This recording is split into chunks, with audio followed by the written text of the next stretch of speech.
Forest ગાર્ડની ભરતીના marks જે છે તે આજે આપવામાં આવ્યા છે. ગૌણ સેવા પસંદગી મંડળે આજે પરીક્ષા લીધી હતી, તેના માર્ક્સ આવ્યા છે, પણ માર્ક્સમાં પણ ઘણી બધી ગડબડી જે છે તે હવે સામે આવી છે. આપણી સાથે સ્ટુડિયોમાં અત્યારે ઉમેદવારો જોડાયા છે અને સાથે સાથે યુવરાજસિંહ પણ જોડાયા છે, કારણ કે સમજવું બહુ જરૂરી છે કે આ આખી જે સિસ્ટમ છે, કારણ કે મારી સાથે જે અહીંયા આગળ બહેનો જોડાયેલી છે, અમુક બહેનના માર્ક્સ આજે વધેલા દેખાડે છે અને અમુકના ઘટેલા દેખાડે છે. આવું કઈ રીતે થયું એ પણ આપણે સમજીશું. અને શું છે, કારણ કે અમુક સોશિયલ મીડિયા ઉપર એવું પણ વાયરલ થઈ રહ્યું છે કે કોકના માર્ક્સ 200 માર્ક્સની પરીક્ષા ને 207ની આજુબાજુ એ માર્ક્સ પહોંચ્યા છે. હવે એમાં સત્યતા કેટલી છે એ અમે નથી જાણતા, પણ આવું સોશિયલ મીડિયા ઉપર વાયરલ થઈ રહ્યું છે. આપણી સાથે બહેનો અહીંયા જોડાયેલી છે જે સતત આના માટે આંદોલન પણ કરી રહી છે, સતત ન્યાયની માંગ કરી રહી છે કે એમને ન્યાય આપે, કારણ કે જે પણ હોય, નોકરી મળે ના મળે એ અલગ વસ્તુ છે, પણ અહીંયા સવાલ એ આવી રહ્યો છે કે એક જસ્ટિફિકેશન મળવું જોઈએ કે જે સિસ્ટમથી આખી પરીક્ષા થઈ છે તેનું ક્યાંક ક્લેરિફિકેશન મળવું જોઈએ, અને સરકાર આ ક્લેરિફિકેશન આપવામાં અત્યારે નિષ્ફળ ગઈ હોય તેવું લાગે છે. આપણે આ બહેનો છે, બહેનોને જ પૂછીએ. બેન, એ કહો કે આજે જે માર્ક્સ ડિક્લેર કરવામાં આવ્યા, એક તો સૌથી પહેલી મહત્વની વસ્તુ કે કોઈના બીજાના માર્ક્સ જોઈ ન શકાય. તમારા માર્ક્સમાં શું થયું? જી, મારા માર્ક્સમાં ફાઇનલ આન્સર કીમાં જ્યારે મેં ગણ્યા હતા માર્ક્સ, ત્યારે મારા 120 માર્ક્સ થતા હતા. હવે આજે જે વ્યક્તિગત રીતે લિંક મૂકવામાં આવી છે એ લિંકમાં મેં મારા માર્ક્સ જોયા તો નોર્મલાઇઝેશન પછીના જ ખાલી માર્ક્સ આપેલા છે, રો માર્ક્સ એમણે આપેલા નથી. હવે નોર્મલાઇઝેશન પછીના માર્ક્સ મારા 143 માર્ક્સ થાય છે, જે મારામાં 23 માર્ક્સ વધ્યા છે. હવે મારે એ જાણવું છે, મારું 25 ગણામાં નામ છે, 25 ગણા લિસ્ટમાં મારું નામ છે, એટલે મારે એ જાણવું છે કે મારા આગળ એ લોકો જો રો માર્ક્સ અને નોર્મલાઇઝેશન પછીના માર્ક્સ મૂકે પીડીએફ સ્વરૂપે તો મને જાણવા મળે કે ભાઈ મારો આગળ કેટલા લોકો સાથે કોમ્પિટિશન છે. હું સતત 1.5 વર્ષથી ગ્રાઉન્ડની પ્રેક્ટિસ કરી રહી હતી, તો હવે મારે આગળ પ્રેક્ટિસ કરવી જોઈએ કે નહીં એ પણ મને ખબર પડે ને એમ. કારણ કે પણ સરકાર તો એવું કહી રહી છે ને કે આ વખતે જે નોર્મલાઇઝેશન પછી જે 25% વધારો કરી દીધો છે ફિઝિકલ ટેસ્ટ માટે, જે 8 થી 10% લોકોને બોલાવતા હતા એની જગ્યાએ હવે 25% લોકોને બોલાવશે. જી, એ તો ઠીક છે મેડમ. 8 ગણામાં એવું છે, 8 ગણામાં 6500 લોકોને બોલાવ્યા હતા, હવે 25 ગણામાં 20500 લોકો બોલાવ્યા છે. જગ્યા તો 823 જ છે. હવે 823માં આ મારું 25 ગણામાં જ નામ છે, 823માં મારું નામ નથી. એટલે મારે એ પણ જાણવું પડે ને કે આ 25 ગણા લોકો છે એમના પહેલાંના અને પછીના માર્ક્સ પીડીએફ સ્વરૂપે હોય તો મને પણ ખબર પડે કે મારે પ્રેક્ટિસ કરવી કે નહીં એમ.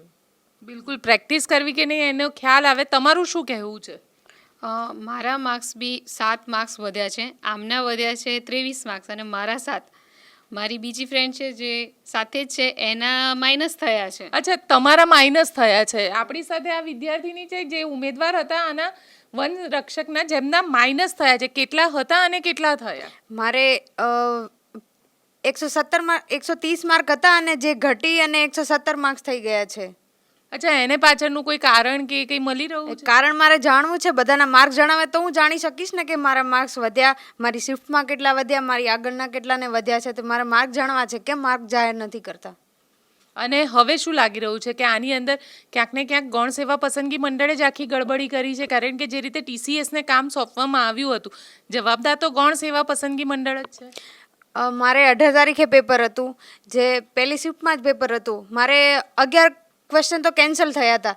હવે 11 ક્વેશ્ચન કેન્સલ થાય તો 89માંથી મેરિટ બને મારું, જેમાં એમને પ્રો રેટા પ્રમાણે માર્ક આપ્યા છે અમને.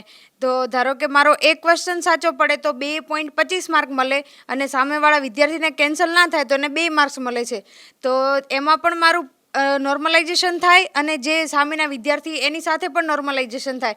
તો જેને રદ થયા છે એનું તો 2 વાર નોર્મલાઇઝેશન થાય, તો એને એ વિદ્યાર્થીને તો લોસ જ જવાનું ને. તેવું એવી રીતે પણ મારું પણ લોસ જ ગયું છે, એટલે જ મારા ઘટી ગયા છે માર્ક. તો અમને જણાવવાનો અધિકાર છે કે મારું નોર્મલાઇઝેશન 2 વાર થયું છે કે નથી થયું, એના માટે માર્ક જણાવો અમને. કારણ કે આ જે સરકારે છે જે એમની ફોરેસ્ટની ભરતી લીધી, એમણે કોન્ટ્રાક્ટ સોંપ્યો તો TCSને. હવે એ ટેન્ડર દ્વારા ભરતી લેવામાં આવી હતી, અને TCSમાં જે ફેવરેટિઝમની સિસ્ટમ ચાલી જ રહી છે કે તો એમના મામા ભાણિયાના છોકરાઓને બધાને અંદર લેશે જ એમ. તો અમને અમારા માર્ક જાણવાનો પૂરો અધિકાર છે કે એમને મારા માર્ક જણાવો. બિલકુલ આપણી સાથે યુવરાજસિંહ જાડેજા પણ અત્યારે જોડાયેલા છે અને જે લોકો અત્યારે આપણને આ લાઈવ જોઈ રહ્યા છે કારણ કે અત્યારે લાઈવ સ્ટુડિયોમાંથી આ જે ફોરેસ્ટ ગાર્ડના ઉમેદવાર અને યુવરાજસિંહ જાડેજા જોડાયેલા છે એ લોકોને પણ તમે સીધો સવાલ પૂછી શકો છો. જો તમે પોતે પણ આ પરીક્ષા આપી હોય અને તમે પોતે પણ કંઈક કહેવા માંગતા હોય તો તમે કોમેન્ટ કરીને અમારી સાથે લાઈવ જોડાઈ શકો છો. યુવરાજસિંહને સવાલ પૂછીશું. યુવરાજસિંહ, આ આખી જે સિસ્ટમ છે આ સિસ્ટમને એકવાર જો સમજવી હોય તો કઈ રીતે સમજી શકાશે? સિસ્ટમ એ પ્રકારે સેટ કરવામાં આવે છે કે જેથી કરીને એ લોકોની ગોબાચારી, એ લોકોના કૌભાંડ કે એ લોકોના ભ્રષ્ટાચાર એ પકડાઈ ન જાય. અત્યાર સુધી જે પેપર બેઝ એક્ઝામ લેવામાં આવતી હતી એ પેપર બેઝ એક્ઝામમાં એ પેપર લીકેજની ઘટનાઓ કે અલગ અલગ મોડસ ઓપરેન્ડીઓથી પછી એ લોકોની ચોરી પકડાવા લાગી. એટલે નવી પદ્ધતિ લાવ્યા છે. આ નવી પદ્ધતિનું નામ એ લોકોએ આપ્યું CBRT, computer base recruitment test. ખરેખર વાસ્તવિક રીતે એનું નામ છે કૌભાંડ બેઝ રિક્રુટમેન્ટ ટેસ્ટ. કેમ? કારણ કે એમાં બધું છાનું છૂપું રાખવાનું છે. કોઈને કશું કંઈ બતાડી નથી દેવાનું. પછી બણગા એવા ફૂંકવાના કે અમે પારદર્શી છીએ. કહેવાનું એવું કે અમે પારદર્શી છીએ. કેમાં? તો કે બેનરમાં પારદર્શી. પણ આપણે જ્યારે એમ કંઈક મને મારા માર્ક જે છે એ માર્કની સાથે સાથે મને બધા વિદ્યાર્થીઓના માર્ક દેખાડો. કારણ કે જનરલ એક્ઝામ છે, કોમ્પિટિટિવ એક્ઝામ છે, સ્પર્ધામાં મારી સાથે કોણ આગળ છે કોણ પાછળ છે એ રીતે દોડવાનું છે ને. આજે તમે જોયું હશે કે ભાઈ અત્યારે ઓલિમ્પિક ચાલી રહ્યો છે, આપણે એક રેસ ગેમ હોય તો લાઇનમાં કેટલા લોકો છે આપણે ખબર હોય કે ભાઈ 7 જણા છીએ, એ 7માંથી મારે 6 જણા કરતાં તો સારું દોડવાનું જ છે. આપણે ખબર હોવી જોઈએ કે ભાઈ લાઇનમાં કેટલા છે. અહીંયા તો લાઇનમાં છે કેટલા એ ખબર જ નથી. બસ તમારે આમાં આ ખાડું કાન કરીને હાલ્યું જવાનું છે અને પહેલાં આવવાનું છે. આવું થોડી ચાલે. એટલે તમે સ્પષ્ટ કરો કે આમાં સૌથી વધારે ગૌણ સેવાની જો કોઈ ખામી હોય તો એ છે નિયત, દાનત અને ઈચ્છા શક્તિ. એના જે કૌભાંડો છતાં થઈ શકે એમ છે એટલે એ વિદ્યાર્થીઓના માર્ક છુપાવીને રાખે છે. કારણ કે ગૌણ સેવનના પેટમાં પાપ છે. પણ યાદ રાખજે એ ગૌણ સેવા કે તમારું પાપ એ છાપરે ચડીને પોકારશે.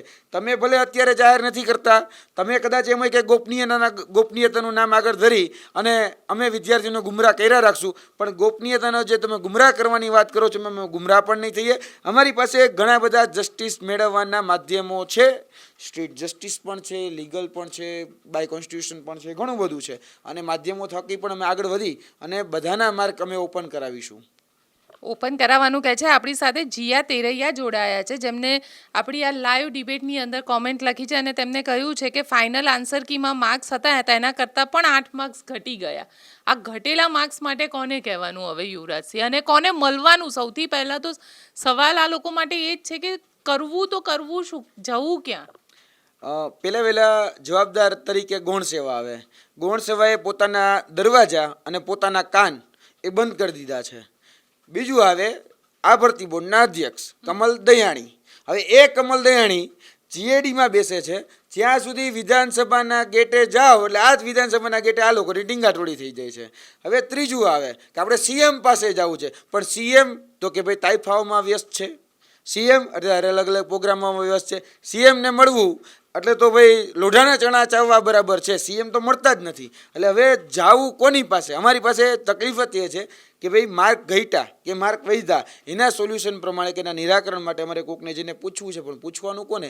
બધાએ દરવાજાને કાન બંધ કરી દીધા છે. બધાએ પોતપોતાની ચોરી છુપાવીને રાખવા માંગે છે. જો ચોરી ચતી થઈ જાય તો ઘણા બધા IAS અધિકારીઓ ઘરે બેસી જાય એમ છે, પણ ચોરી ચતી થાય એના કરતાં બેટર છે કે ભાઈ બંધ કરી દો દરવાજા. અત્યારે દરવાજાના કાન બંને બંધ કરી અને ગૌણ સેવા જે છે એ અત્યારે કુંભ નિંદ્રામાં છે.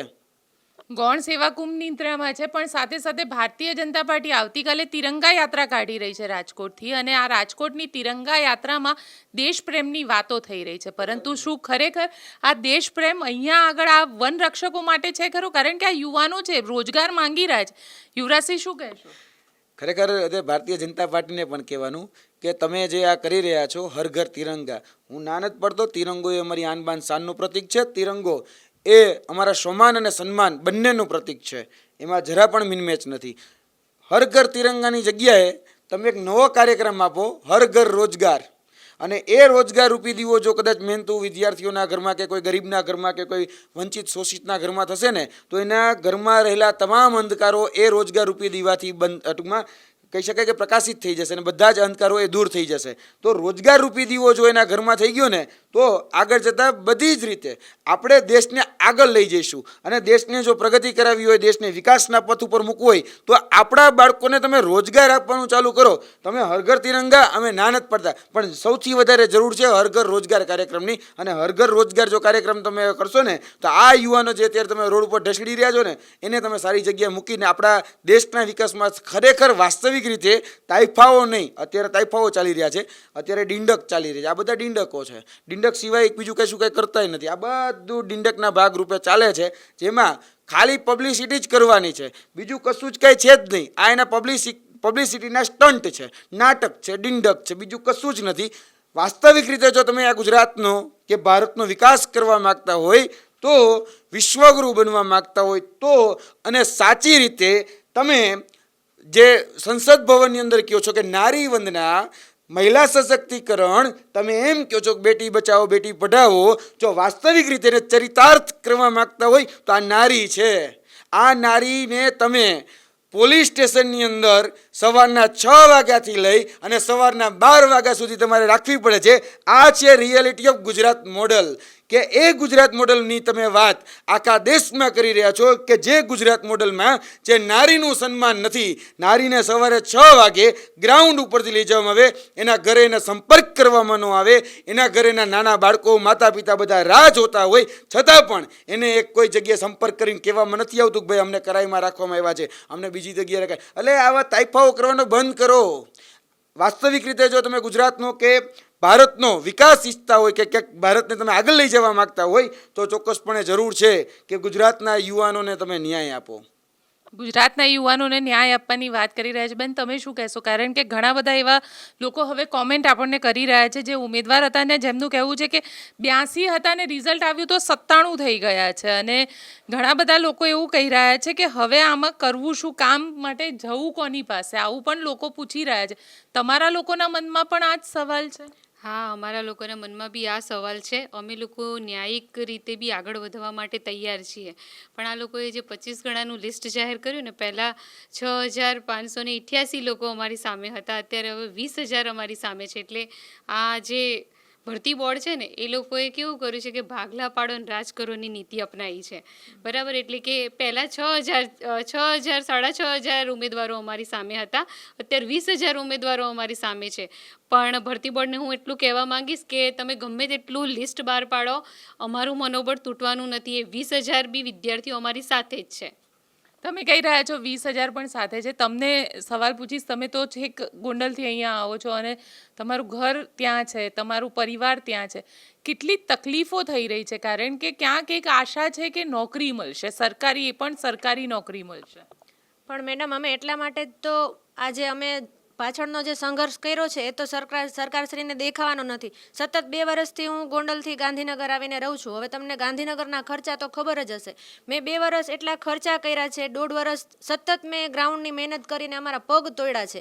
તો અમે એમનેમ તો અમે આંદોલન કરવા માટે નીકળી નથી ગયા. અમે આંદોલન જ એટલા માટે કરીએ છીએ અને ન્યાય મેળવવા માટે એટલા લડીએ છીએ કે ભાઈ અમે આટલી મહેનત કરી છે, આટલા પૈસા રોક્યા છે, અમારા ઘરે અમારા મા બાપ વાટ જોવે છે કે ભાઈ આપણી દીકરી ત્યાં છે તો ક્યારે આવશે, ક્યારે આવશે. કેમ કે મા બાપને પણ એટલી બધી આર્થિક પરિસ્થિતિ નથી કે જે આ બધું આટલી બધી વાટ જોઈ શકે. એટલે તો કહું છું સરકારશ્રીને કે તમારી પાસે તમે 2 વખત PDF જાહેર કરી શકો છો, તો તમારી પાસે માર્ક્સ છે એ તો ફાઇનલ જ છે. જો તમે 2 વખત ખાલી PDF નામવાળી જાહેર કરી શકો છો તો તમે માર્ક્સવાળી પણ PDF જાહેર કરી શકો છો ને. મારે એટલું જ કહેવું છે કે કુછ તો ગડબડ હે દયા, કોઈ ચुपके से आया है मगर वो गलत जगह आया है क्योंकि उसके सामने फॉरेस्ट के आंदोलनकारी योद्धा खड़े हैं. તું ચुपके से तो आया है मगर तुझे सरेआम लाएंगे. કેમ કે મેડમ અમે ન્યાય તો મેળવીને જ રહેશું, કેમ કે અમે ભોગ દીધો છે, અમે એટલી મહેનત કરી છે, અમે ફોરેસ્ટના વનરક્ષક માટે અમે પૂરેપૂરા લાયક છીએ. પણ કોક તો છે કે જે અમારો હક છે એ ખાઈ ગયું છે, અમારો હકનો રોટલો ખાઈ જવા ગયું છે. એટલે અમે એ તો થવા દેવાના તો નથી. જેમ હવે શું લાગે છે તમને? લાગે છે કે આમાં કંઈક થશે આગળ? કારણ કે ના તમને ગાંધીનગર સચિવાલય સુધી જવા દેવામાં આવે છે, ગાંધીનગર જાવ એ પહેલાં જ પથિકાથી જ ડિટેન કરી લે છે. તમને શું લાગી રહ્યું છે આમાં હવે થશે તો શું થશે? કારણ કે ફિઝિકલ ટેસ્ટ માટેનું ડિક્લેર કરી દીધું છે. વિક્ટિમ તો તમે લોકો જ બની રહ્યા છો આમાં. જી મેડમ, અમે આના માટે આગળના દિવસોમાં અમે જે પાછળ પણ કરી ચૂક્યા છીએ, આંદોલન કરવા માટે પણ તૈયાર છીએ અને અમે ન્યાયિક રીતે પણ લડવા માટે પૂરેપૂરા તૈયાર છીએ. કેમ કે અમને ન્યાયતંત્ર ઉપર પૂરો ભરોસો છે કે અમે ત્યાં જાશું એટલે અમને એ તો ન્યાય અપાવશે જ એમ. એટલે અમે બંને તરફથી લડવા માટે તૈયાર છીએ. જો જ્યાં સુધી સરકાર અમારું સાંભળશે ને ન્યાય નહીં કરે ત્યાં સુધી અમે તો પીછેહટ કરવાના નથી. આગળ જતાં અમે ન્યાયિક રીતે પણ લડવા તૈયાર છીએ. અચ્છા, ભૂપેન્દ્રભાઈને તમે કંઈક કહેવા માંગશો નિર્ભય ન્યૂઝના માધ્યમથી? જી, હું જરૂર કહેવા માંગીશ આપણા સીએમને કે અમે આટલું સતત પહેલી તારીખથી અમે આંદોલન કરી રહ્યા છીએ, ન્યાય માટેની લડત માંગે. કમસે કમ અમારું સાંભળવામાં તો આવે કે અમે શેના માટે આ બધું કરી રહ્યા છીએ એમ. કેમ કે એને પણ ક્યાંય ને ક્યાંય એમને સંતાન તો હશે જ ને એમ, કે અમે પણ એક મા બાપના સંતાન છીએ. અમે અમારી જે દુઃખ છે, તકલીફ છે, પીડા છે એ સમજે ને અમને ખરેખર ન્યાય અપાવે એમ, કે ખરેખર આમાં થઈ શું રહ્યું છે, તમે કઈ સિસ્ટમ લગાવવામાં આવી છે ભરતી બોર્ડે કે અમારી સાથે એટલો મોટો અન્યાય થયો છે અને અમે ભોગ બનેલા છીએ. તમે જ કહો છો કે ગુજરાતની દીકરી સક્ષમ બને, આગળ એનું ભવિષ્ય ઉજ્જવળ બને, પણ અત્યારે તો અમે સતત આટલા દિવસથી અમને લાગતું નથી કે અમારું ભવિષ્ય અમે ઉજ્જવળ કરી શકશું. કેમ કે અમે સતત રસ્તા ઉપર આવી ગયા છીએ, છતાં પણ અમારું કોઈ સાંભળતું નથી. તો સીએમ સાહેબને કહેવાનું છે કે ભાઈ અમારું સાંભળે અને અમને ન્યાય અપાવે એમ. બિલકુલ ન્યાય માટેની ગુહાર લગાવી રહી છે આ દીકરી, અને કદાચ ભારતીય જનતા પાર્ટીના એ નેતાઓના કાન અત્યારે બહેરા થઈ જાય છે જ્યારે આ પ્રકારે ગુહાર લગાવવામાં આવી રહી છે. બીજા બેનને પૂછીશું. બેન, તમને એક જ સવાલ પૂછીશ કે તમારી પોતાના માટે અને તમારા પરિવાર માટે આ નોકરી કેટલી જરૂરી છે? હા, નોકરી જરૂરી ના હોત તો કદાચ ફોર્મ ભર્યું ના હોત. મારા હસબન્ડ ખેતી કરે છે, મારે 2 બાળકો છે, એ છતાંય બાળકોના ફ્યુચર માટે અને હું એટલી લાયક છું ભરતી માટે, એના માટે મેં ફોર્મ ભર્યું છે કે કાલે હું સરકારી નોકરી મેળવીશ, ફોરેસ્ટમાં લાગીશ, તો કાલે મારા બાળકોના ભવિષ્યનું બી હું આગળ વિચારી શકીશ. જો સરકાર સ્ત્રી સશક્તિકરણના ને એ બધું બેટી બચાવો બેટી પઢાઓ માટે કહેતા હોય તો અમને લોકોએ અમારા પેરેન્ટ્સે એટલે જ ભણાયા છે કે અમે આગળ વધીએ. પણ અત્યારે જે પ્રમાણેનું અમારી જોડે ચાલી રહ્યું છે એ પ્રમાણે હવે એમ થાય છે કે એક સમય ભણ્યા ના હોત તો સારું હોત, કે એક્ઝામ આપવાની થાત નહીં, ના કૌભાંડમાં અમે લોકો અંદર સંડોવાયા જ નહીં.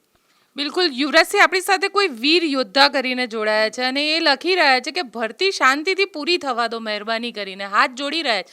આવા લોકો પણ છે કે જે લોકોને ભરતી થઈ જવું છે. એટલે કદાચ આવા લોકો છે કે જે એવું માને છે કે મારું 823માં નામ આવી જશે, પરંતુ એને નથી ખબર કે ખાંડ ખાઈ રહ્યા છે. જેને લેવાના છે એ લોકોના પહેલેથી નામ લખાઈ ગયેલા છે. કદાચ એને દિવસ રાત મહેનત પણ કરી હશે તો એ લોકો કદાચ આપણે તો એ પોતાનું સાચું નામ તો લખી નહીં શકે, કારણ કે જો વીર યોદ્ધા હોત તો પોતાની આઈડેન્ટિટી એ સામે લાવત, બીજું કશું કંઈ કરવાની જરૂરત નહોતી. એટલે ક્યાંક ને ક્યાંક છુપાઈને જે આપણું ભારતીય જનતા પાર્ટીનું જે આઈટી સેલ છે, અમુક એવા ટ્રોલ વ્યક્તિઓ છે, આ બધા જ ભેગા થઈ અને લોકોને ગુમરાહ કરવા માટે આ પ્રકારની કદાચ ઘણી બધી અસંખ્ય એવી કોમેન્ટો કરતા હોય છે. પણ આ આઈટી સેલનું કામ છે. બીજું કે ભરતી પૂરી થવા દેવી. અમે પણ ઈચ્છીએ છીએ કે ભરતી 2022માં ડિક્લેર થઈ હતી તો 2022માં જ પૂરી થવી જોઈએ, 2024માં પૂરી નથી થતી. તકલીફ ત્યાં હોવી જોઈએ. તો તમે ગૌણ સેવા પસંદગી મંડળમાં ગયા કે ભાઈ 2022માં ભરતી જાહેર થઈ હતી તમે પૂરી કરો, એમ કેમ નથી કહેતા? જો એમને ભરતી પૂરી જ કરાવી હોય તો એ કરે વીર યોદ્ધાના એના શું કહેવાય ટેગ નીચે અને સરકારને લખે પરિપત્ર કે ભાઈ અમે ગ્રાહક છીએ, તમે અમારા ભગવાન છો, એ ગ્રાહક તરીકે હું તમને કહું છું, મેં તમને પૈસા આપ્યા છે તો મને પૈસાનું પૂરેપૂરું વળતર એ જ વર્ષે મળી જવું જોઈએ. કયો તેવડ હોય તો એ વીર યોદ્ધાને. પણ એ વીર યોદ્ધા ખાલી આ સોશિયલ મીડિયામાં ફાંકા ફોજદારી કરવા પૂરતા જ હોય છે.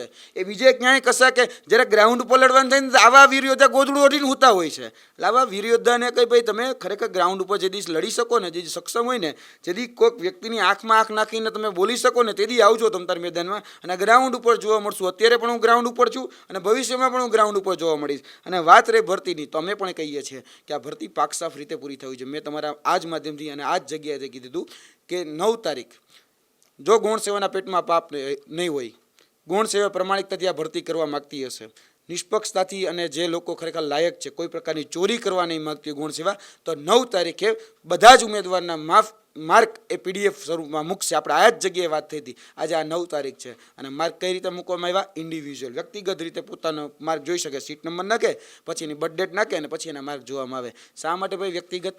આપણે જેને જાહેર પરીક્ષા કહીએ છીએ તો જાહેર પરીક્ષામાં માર્ક જાહેર કરો ને. લોકરક્ષક દળનું મેં ત્યારે એક્ઝામ્પલ આપ્યું હતું. હું બધી જ પરીક્ષાઓને એક્ઝામ્પલ આપી શકું એમ છું. બધી જ પરીક્ષાઓમાં માર્ક ડિક્લેર થાય છે તો ભાઈ ગૌણ સેવા શા માટે છુપાવવા માગે છે? અને એવી તો શું કોન્ફિડન્શિયલ માહિતી છે, એવી તો શું ગોપનીય માહિતી છે કે છુપાવવી જોઈએ? તમે પાકસાફ રીતે જો પરીક્ષા લીધી હોય તો બધું ઓપન ટુ ઓલ હોવું જોઈએ. બધા લોકો એમાં સમજી શકવા જોઈએ કે હા, આ રિઝલ્ટમાં મારા માર્ક વધ્યા, મારા માર્ક ઘટ્યા, મને આટલો પ્રોગ્રેસ થયો, મારે આટલો ધ્યાન રાખવાની જરૂર છે. ઘણા એવા લોકો છે, આજે મેં એક ગૂગલ ફોર્મ બહાર પાડ્યું, તેમાં થયું એવું કે એક ઉમેદવાર એવો છે કે જેને ખરેખર 156 માર્ક હતા, પણ એના માર્ક વધીને 187 થઈ ગયા છે. તો આપને ખબર પડી ને કે 156 વાળો 187 થયો એટલે કદાચ એના 30 માર્કનો એનો જે બેનિફિટ મળ્યો. તો આપણે એવું જાણવું છે કે કઈ શિફ્ટમાં બેનિફિટ મળ્યો. 30 માર્કનો બેનિફિટ એને જે મળ્યો, જે નોર્મલાઇઝ પછી આફ્ટર નોર્મલાઇઝમાં એને માર્ક વધ્યા, તો આપણે ખબર પડવી જોઈએ કે એ શિફ્ટના બધા જ ઉમેદવારના માર્ક વધ્યા છે કે પછી અમુક ઉમેદવારના જ માર્ક વધ્યા છે. હવે અહીંયા ચોરી જો પકડાઈ જતી હોય તો આપણે એને પકડવી પણ છે. કેમ? કારણ કે કોઈ ભ્રષ્ટાચારી આ સિસ્ટમનો ભાગ ન બને. એટલે જે વિરોધતા કહી રહ્યા છે ને, અમે પણ ઈચ્છીએ છીએ કે આમાં જે હકદાર છે, જે લાયક છે, જે સક્ષમ છે, જેને પોતાની કાબિલિયત પુરવાર કરી અને આ સિસ્ટમનો ભાગ બનવા માગે છે, એવા લોકોની જો ભરતી આ ફોરેસ્ટ વિભાગમાં થશે ને તો જ એ ફોરેસ્ટ, આપણું જે જંગલ છે ને, એ સુરક્ષિત રહેશે. બાકી આ જ લોકો જે ભ્રષ્ટાચારથી આ સિસ્ટમનો ભાગ બનશે ને, એ જળ, જમીન અને જંગલ એ ત્રણેયને વેચી મારશે અને પછી ત્યાંથી પુષ્પા જેવા જ બહાર નીકળશે. જે ચંદન ચોર આપણે કહીએ છીએ ને, પછી આ ચંદન ચોર જ મળશે. તમે તમારા ગુજરાતને જો વિરોધતા તમે ઈચ્છતા હોય કે તમે ગુજરાતના જંગલને વેચી મારો એવો તમારે વનભક્ષક જોઈએ છે, તો કરો પણ આ ભરતીને કન્ટિન્યુ. ભૂતકાળમાં ઘણા બધા એવા કન્ટિન્યુ થયા હશે કદાચ, તો કમસે કમ હવે જાગ્યા ત્યારથી સવાર જે લોકો ભ્રષ્ટાચારથી આ સિસ્ટમનો ભાગ બનવા માગે છે એને તો કમસે કમ અટકાવો. તમે જો હોય ખરેખર યોદ્ધા તો આવો અર્જુનની જેમ લડવા માટે તૈયાર છીએ અમે. કહેતા હોય તો સારથી પણ બનીશું, અને કહેતા હોય તો અમે અભિમન્યુ પણ બનીશું, કહેતા હોય છે ને તમે અર્જુન બનવા પણ તૈયાર છે. તમે હોય યોદ્ધા તો અમારી લડવાની અમારી પણ તૈયારી છે. સાથે મળીને લડીએ અને આ ભ્રષ્ટાચાર રૂપી જે ગંદકી છે, જે દૂષણ છે, જે ક્યાંક ને ક્યાંક સડો આ સિસ્ટમની અંદર છે, સિસ્ટમને આપણે શુદ્ધ કરીએ. કારણ કે સીબીઆરટી પદ્ધતિ પોતાની રીતે જો જોવા જઈએ ને તો સીબીઆરટી પદ્ધતિ જ પોતે એક સ્કેમ છે. કોમ્પ્યુટર બેઝ રિક્રુટમેન્ટ ટેસ્ટ આ નથી, આ કૌભાંડ બેઝ રિક્રુટમેન્ટ ટેસ્ટ છે, જેમાં તમને ખબર નથી પડવાની કે કોને કૌભાંડ કર્યું અને કોણ કૌભાંડ આ સિસ્ટમની અંદર સેટ થઈ ગયો. જ્યારે રિઝલ્ટ આવશે ને ત્યારે એમ થશે, અરે લે, હું તો 2 માર્કે જ રહી ગયો, અરે હું 1 માર્કે રહી ગયો. પણ કાકા, તું 1 માર્કે ને 2 માર્કે તું તો લાયક જ હતો, પણ અમુક તારા પૈસા ટૂંકા પડ્યા કે તારી વગ ટૂંકી પડી, એ રિઝલ્ટ પછી થશે. અને પછી તમે કહો છો કે હવે હું કોર્ટના દ્વાર ખખડાવું, હવે હું ગૌણ સેવામાં જઈને કહું. પણ કાકા, ત્યાં સુધીમાં તો ઓલાને નિમણૂક મળી ગઈ છે ને, પેલો પગારે લઈ લીધો છે. બિલકુલ. આપણી સાથે કોઈ વિરેન્દ્ર જોડાયેલા છે, તેમનું કહેવું છે કે ઇલેક્શનમાં બધી જ પાર્ટીના માર્ક્સ જાહેર થાય છે, તો પછી અમારી એક્ઝામમાં કેમ ના થવા જોઈએ? કારણ કે એ 2 વોટ મળ્યા હોય કે 5 વોટ મળ્યા હોય, દરેક વખતે વોટ કાઉન્ટ થાય છે. અને ઘણા બધા લોકો એવું કહી રહ્યા છે કે એક્ઝામ રદ થવી જોઈએ. તમારું શું કહેવું છે? એક્ઝામ રદ થવી જોઈએ? કારણ કે 2 વર્ષથી તો તમે લોકોએ મહેનત કરી છે. અમે એક્ઝામ રદ થવાનું નથી કહેતા, કારણ કે બીજા બધા જે 8 ગણામાં નામ આવ્યા છે એ લોકોએ મહેનત કરી જશે.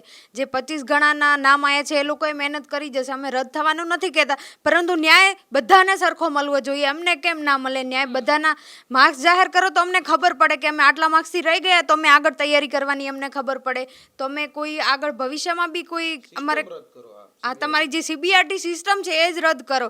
જે આ તો વોટિંગમાં બી એવું જ થાય છે કે જે એમનું પરિણામ જાહેર થાય એમાં કંઈ ભૂલ હોય તો એ તો બીજી વાર બી ચેક થાય, કે બધા જે વોટિંગ હોય બીજી વાર ચેક રિવ્યૂ થાય. તો અમારા જે અમને ન્યાય મળ્યો નથી તો એ બીજી વાર ચેક કરો. એમને પીડીએફ લાગે છે કે બનાવતા આવડતી નથી પીડીએફ. 25 ગણાની યાદી તૈયાર થઈ જાય છે, પણ આ જે 8500 છે એમની યાદી તૈયાર નથી થતી. લાગે ત્યાં 5G નેટ પકડાતું નથી લાગતું અમને.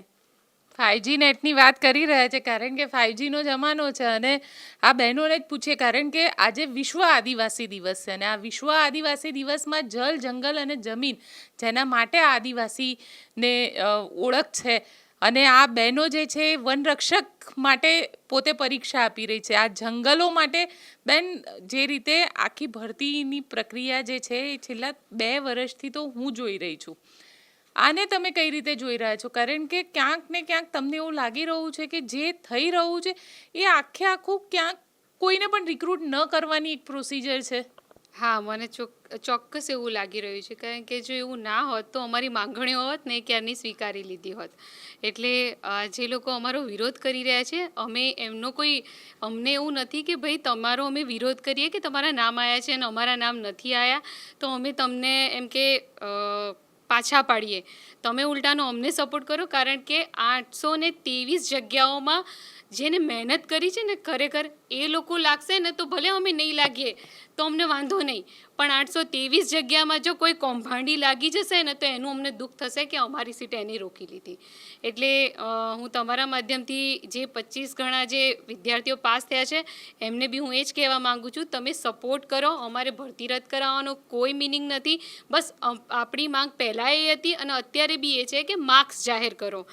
અત્યારે બધાના માર્ક્સ આવી ગયા છે તો હવે માર્ક્સ જ જાહેર કરો ને. તમે શું કામ પર્સનલી કોઈ માર્ક્સ જોઈ શકે એવું રાખો છો? બસ અમારી પહેલાં એ માંગણી હતી ને અત્યારે એ માંગણી છે કે માર્ક્સ જાહેર કરો. બેન, સીબીઆરટીને લઈને શું કહેશો? તમને એવું લાગી રહ્યું છે કે સીબીઆરટી, કારણ કે આ પહેલી પરીક્ષા હતી જેની અંદર સીબીઆરટી સિસ્ટમથી આખી પરીક્ષા લેવાઈ છે, ક્યાંક એવું લાગી રહ્યું છે કે કદાચ આ જ એક સિસ્ટમ એક ચેલો પાડવા માંગતી હોય સરકાર? જી મેડમ, સીબીઆરટી પદ્ધતિને તો હું સખત શબ્દમાં નકારું છું. કેમ કે આ સીબીઆરટી પદ્ધતિ છે ને, એણે સીબીઆરટી પદ્ધતિએ જ અમારી ભવિષ્ય સાથે મજાક કરી છે. એમ કે એમને કોઈ એવો હક નથી. અમને તો ચાલો લડવાનો બંધારણમાં હક છે ન્યાય માટે લડવાનો, પણ એને તો કે એવો હક નથી કે અમારા ભવિષ્ય સાથે ચેડા કરે. એટલે સીબીઆરટી પદ્ધતિ આગળ સીસીની જે પરીક્ષા છે એ તો અમારે તો 823 જગ્યા છે. સીબીઆરટી પદ્ધતિમાં તો આપણે સીસીમાં તો 5000+ જગ્યાઓ છે અને એમાં તો 71 શિફ્ટ છે. અમારે તો 48 શિફ્ટ જ હતી.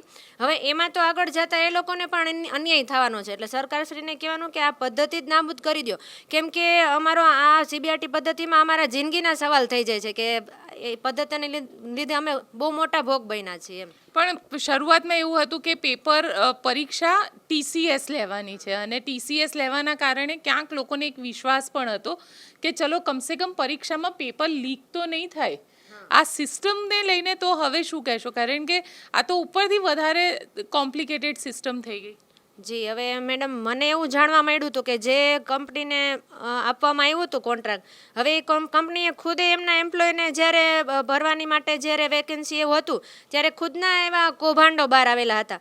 તો મને જો આટલી ખબર હોય તો સરકારશ્રીને પણ એટલી ખબર તો હશે જ ને કે ભાઈ આપણે જે કંપનીને કોન્ટ્રાક્ટ દેવા જઈ રહ્યા છીએ એ ખુદ એટલી કૌભાંડથી ભરેલી છે. એમ તો જાણી જોઈને કેમ અમારી ઉપર આવો પ્રયોગ કરવામાં આવ્યો? કેમ કે અમે તો આવી આશા સાથે ઘરેથી આવ્યા નહોતા કે ભાઈ આ ઓનલાઈન પદ્ધતિ આપણી ઉપર લાગુ પડશે. કેમ કે તો પહેલેથી જ અમે જાણીને આ બધી વસ્તુ અમે બંધ કરી દે તેમ.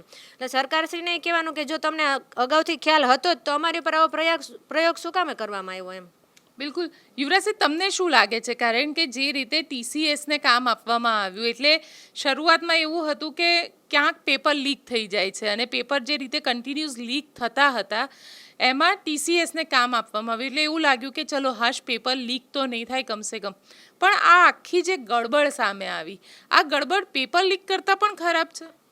આ ગડબડ પેપર લીક કરતાં એટલા માટે વધારે ખરાબ છે કારણ કે આ છે ને એકદમ એવું પોઈઝન છે કે સામેવાળાને ખબર જ નથી પડવાની કે ભાઈ એના ખાવામાં આ ઝેર નાખી દીધું છે. એ કોઈ દિવસ કોઈને ખબર જ નહીં પડે. કેમ?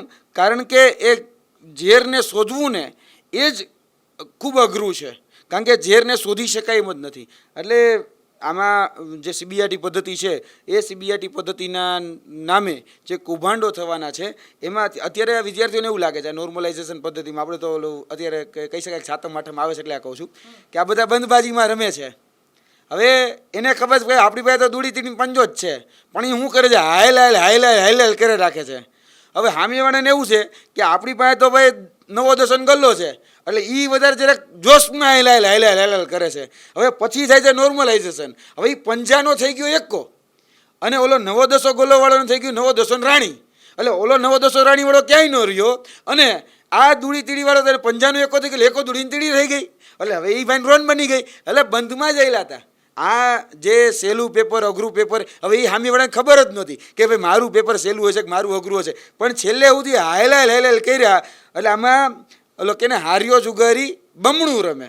આ એના જેવી વાત છે. આમાં જુગારને ઓલાને ખબર જ હતી કે આપણે તો પતી ગયેલા જ છીએ. મારા રૂમમેટને 120 માર્ક, પણ એનું કટ ઓફ જ્યારે 165, એ જિલ્લાનું કટ ઓફ 165. હવે એ 165ના કટ ઓફમાં આવીને છે.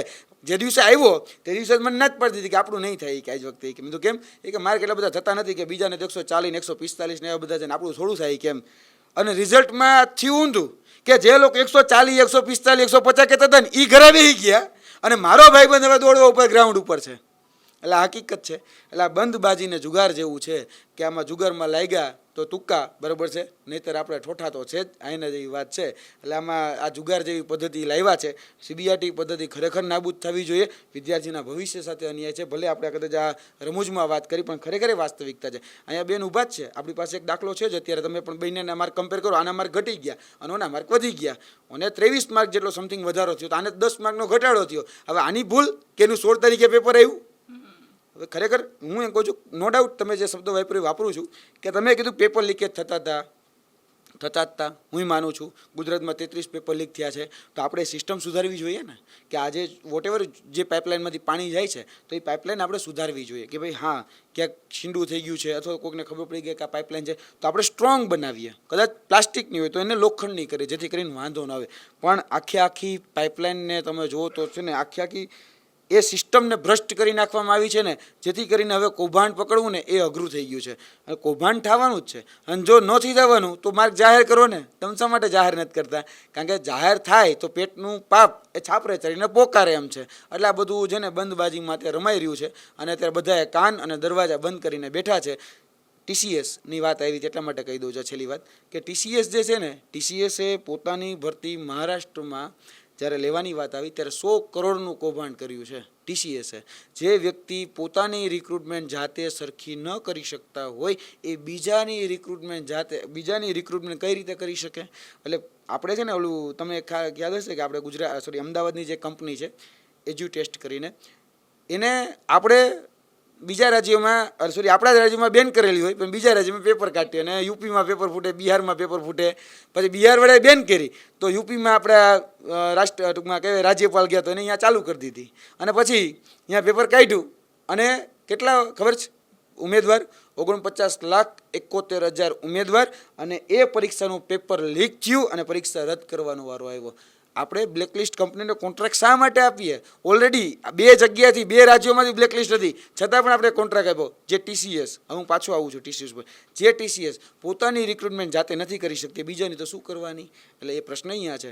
અને ટાટા કન્સલ્ટન્સીનું પેલા એક તમે વિડીયો તો તમે જોયા હશે, એક એવું કહેતા હતા કે ખૂબ વિશ્વસનીય છે, ખૂબ પારદર્શી છે અને એકદમ ઝડપી આનું નિરાકરણ, ટૂંકમાં ઝડપી આની પ્રોસેસ છે.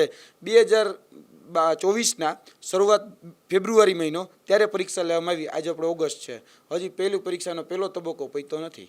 ખાલી માર્ક જાહેર થયા છે, પહેલો તબક્કો પૂરો નથી થયો. હજી ખાલી માર્ક ડિક્લેર થયા છે. એટલે તમે સમજી જાઓ કેટલી પારદર્શી હશે, કેટલી ઝડપી હશે. કહેતું હતું પેપરલેસ, પણ પેપરલેસ કરવામાં તમે ક્યાંક ને ક્યાંક જે આખું કૌભાંડ હતું ને એને ક્યાંક બીજા ટ્રેક ઉપર નવી એમો સાથે તમે લઈ ગયા છો. તમે તમારું કૌભાંડને ક્યાંક બીજા સ્તર ઉપર લઈ ગયા છો, જેથી કરીને કદાચ અમારે એમો શોધવામાં વાર લાગશે, પણ કૌભાંડ તો છે જ આમાં. એટલે કૌભાંડ બહાર આવવું એ જરૂરી છે. બિલકુલ, કૌભાંડ બહાર આવવું એ જરૂરી છે. સાથે આપણી સાથે મનોજ બારિયા જોડાયેલા છે અને એવું લખી રહ્યા છે કે ઇલેક્શનમાં નોર્મલાઇઝેશન મેથડ વાપરો. ઇલેક્શન પણ અલગ અલગ દિવસે હોય છે.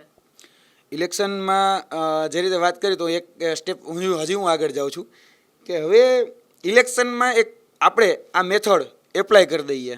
CBRT, computer base recruitment test જે લોકો કહી રહ્યા છે, અને સરસ મજાની 182 ધારાસભ્ય લેવા માટેની એક CBRT, પહેલાં જનપ્રતિનિધિત્વ માટેની પરીક્ષા કે સામાન્ય તમે જનતામાંથી તમે પ્રતિનિધિત્વ કરવા માટે સક્ષમ છો એના માટેની પ્રિલિમિનરી પરીક્ષા.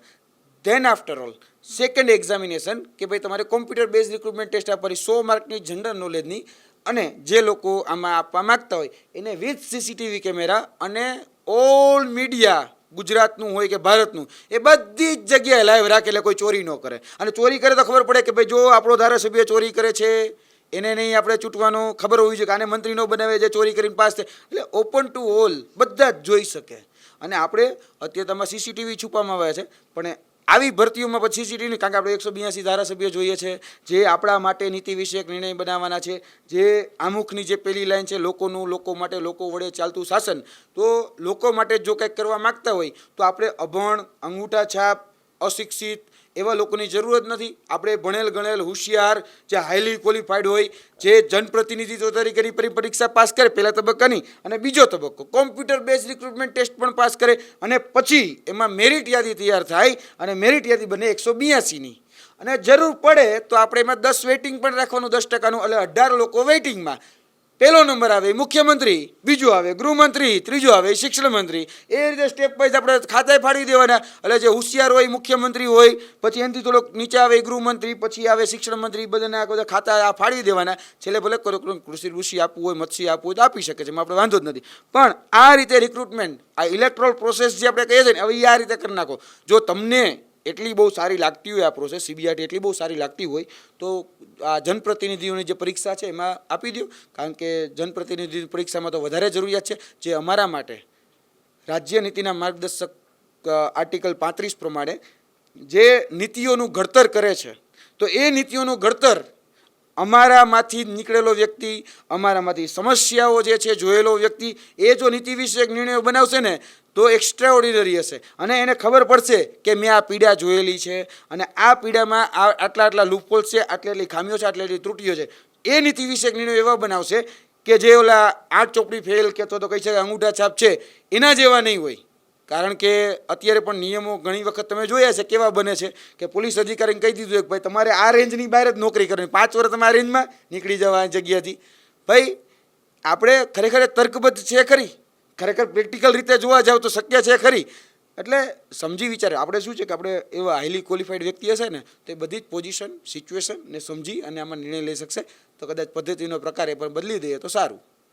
ચલો, પદ્ધતિનો પ્રકાર બદલવાની વાત કરી રહ્યા છે યુવરાજસિંહ, પણ આ બહેનો જે છે ક્યાંક એવી આશા રાખીને બેઠા છે કે સરકાર આજે સિસ્ટમ છે CBRT, એ સિસ્ટમને કાઢે અને સાથે સાથે બધાના જ માર્ક્સ ડિક્લેર કરે. એમની માંગ કોઈ એવી માંગ નથી કે સરકારે પૂરી ના કરી શકે, કારણ કે એ નોકરી કરતાં પહેલાં એ માંગી રહ્યા છે કે માર્ક્સ ડિક્લેર કરવામાં આવે. મને પણ હક હોવો જોઈએ કે મારા જે કોમ્પિટિટર છે એમનું શું રિઝલ્ટ આવ્યું, કારણ કે બધે જ એ સિસ્ટમ જે છે એ બોર્ડમાં પણ દરેકને ખબર છે કે સ્કૂલની અંદર પણ જ્યારે બાળકોનું રિઝલ્ટ આવતું હોય તો બધા જ એકબીજાને પૂછતા હોય કે ભાઈ તારું શું આવ્યું, તારું શું આવ્યું, અને બહુ ઓપન સિસ્ટમમાં હોય છે. તો આની અંદર કેમ નથી થઈ રહ્યું આ સવાલ આ યુવાનો પૂછી રહ્યા છે, આ ઉમેદવારો પૂછી રહ્યા છે. ને આ કોઈ એવા ઉમેદવાર નથી કે જે લોકો લાખોની નોકરી છોડીને અહીંયા આવ્યા હોય, બહુ સામાન્ય પરિવારમાંથી આવે છે અને તેમના માટે આ નોકરીની કિંમત એટલી જ છે કે જે એક સામાન્ય માણસ માટે પોતાના ઘર ચલાવવા માટેની એક વસ્તુની હોય છે. આપ શું વિચારો છો મને કોમેન્ટ બોક્સમાં ચોક્કસથી લખીને જણાવજો. અમારી ચેનલ નિર્ભય ન્યૂઝને લાઇક, શેર અને સબસ્ક્રાઇબ કરવાનું ભૂલશો નહીં. આભાર.